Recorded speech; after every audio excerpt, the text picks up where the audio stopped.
Alright learners, right now we're going to go over 4 key selection criteria that I've come up with when selecting real estate investment trusts. Now, in reality, there are probably more than 4 things that you should consider, that I'm probably going to consider, that I will consider as I go through and analyze each real estate investment trust with you.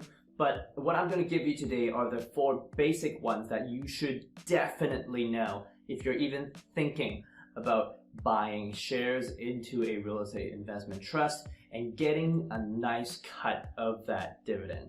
So the first thing that you should really be aware of when you're investing into real estate investment trusts are the effect of the interest rates, of the current market interest rates on the profitability of the real estate investment trust. Because in general, real estate investment trusts hold large chunks of mortgages, their interest expense is largely affected by the interest rate.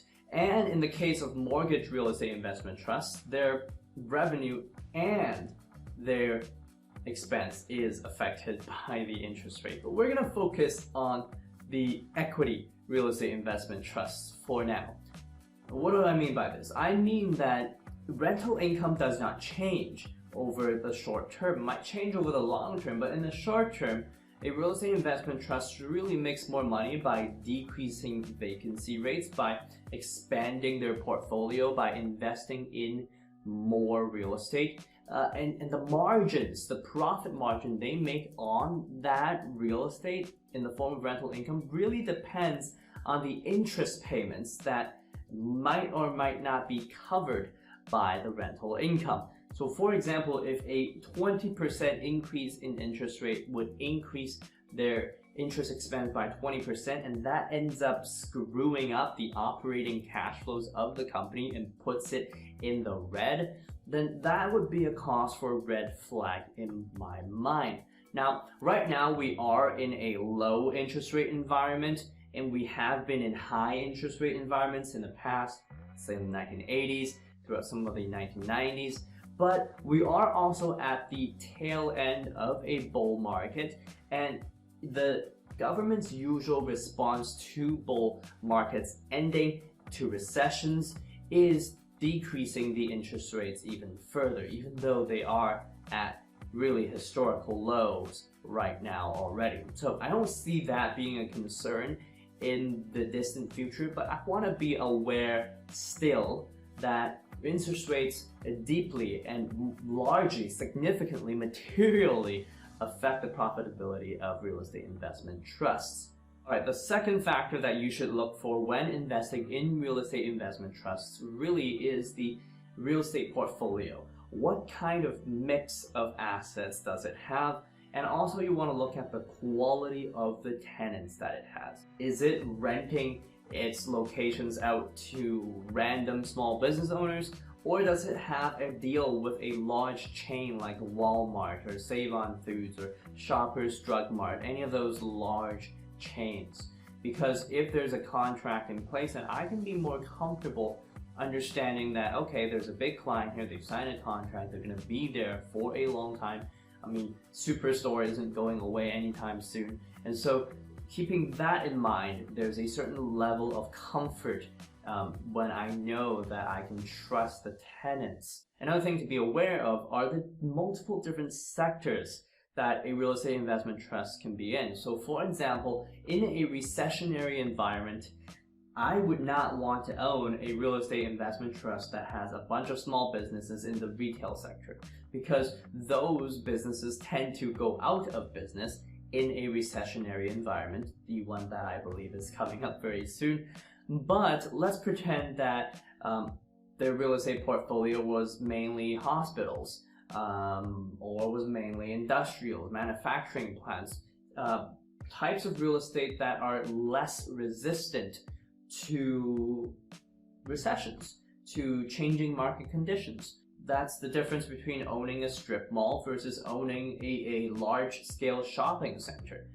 First, the strip mall might shut down, the large-scale shopping center probably won't. So those are also factors that you want to consider when you're deciding whether or not you should buy into a real estate investment trust. In general, I'm looking for a diversified trust that has office space, that has retail for specific purposes, let's say data centers, right?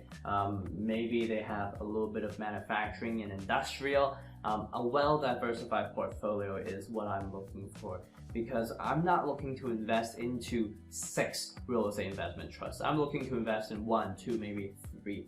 So let's assume that the real estate investment trust, they can fully cover their interest expense, there's a little room to spare, and they have a good asset mix in terms of the quality of their real estate portfolio and the quality of their tenants. What's the next thing that I look for? I look for the quality of their expenses on the company level. I want to know that their operating cash flow, not only should it be consistently increasing over time, minus regular business fluctuations, they should also be able to fully cover their management expenses and operating expenses. And these expenses should also be managed efficiently, in the sense that every year expenses should be around a percentage of income that isn't really changing over time. And so that's something that I want to look for, is that the expenses that take cash out of the company's pocket are well managed. So let's say everything checks out, right? It's making a positive, consistently increasing operating cash flow, which gives me trust that it can increase its dividend over time. What's the last thing that I look for?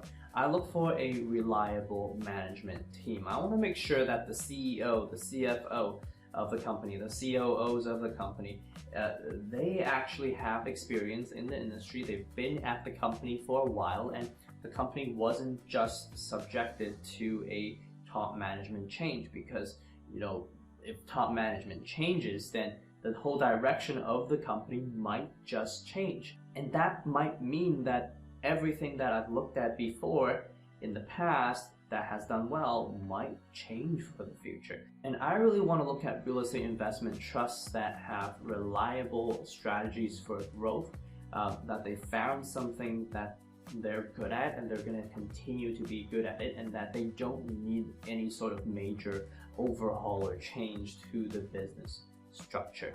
Now, that's not to say top management change is a bad thing. I'm not saying it's a bad thing or a good thing. I mean, I'm not saying that top management change like the one we saw in Bell is going to decrease the share price, and that's horrible. I'm just saying that it introduces another variable that in general I don't want to deal with. And guess what? The share price drop from top management change might actually be a buying opportunity. I just want to make sure that the underlying economics of the business itself didn't change, even if top management changes.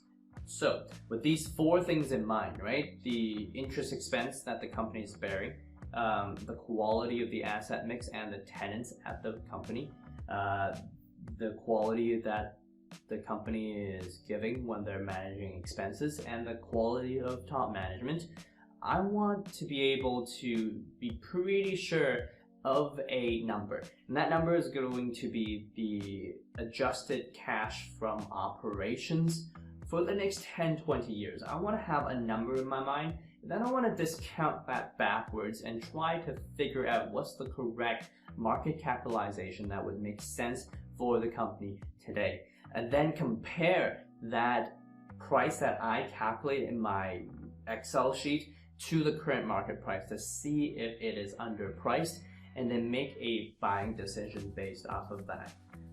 And that's exactly what I'm going to be doing over the next few weeks or months to these real estate investment trusts in Canada. So if you want to learn if investing in real estate investment trusts is a good idea for you, how we can analyze real estate investment trusts in North America, subscribe to the channel, like the video, hit the notification bell, and get started on your personal finance journey with me today, right now. Don't stop, don't wait.